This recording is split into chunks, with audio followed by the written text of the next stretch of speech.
All right, it's time to clear the air. I often get called out for being so positive, so optimistic. It's like I never see the negative. People assume that I'm optimistic because I'm ignoring reality. But that could not be further from the truth. I absolutely experience negativity. I absolutely have concerns about what's going on in the world. I feel emotions like anger, disappointment, sadness, fear. I feel my emotions very deeply. In fact, I'm probably so much more emotional than people probably realize. The difference isn't whether or not I feel emotions. The difference is what I do when I experience them. I've learned that how I feel in the moment doesn't change what I need to do to accomplish my intention. My emotions are very real, but they're not my instructions. One of the principles I live by is extremely simple.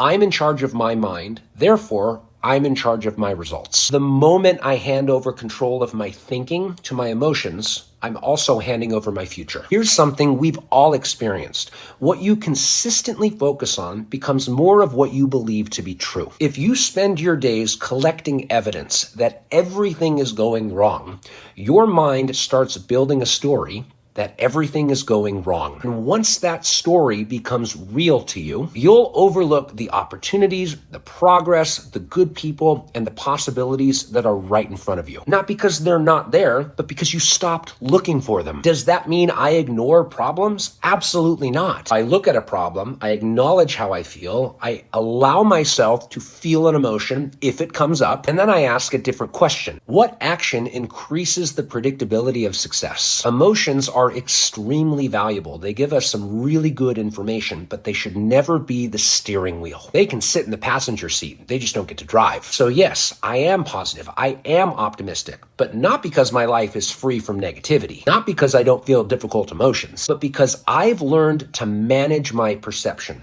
instead of becoming a prisoner of it. When you manage your perception well, you give yourself the greatest possible chance for a future you want.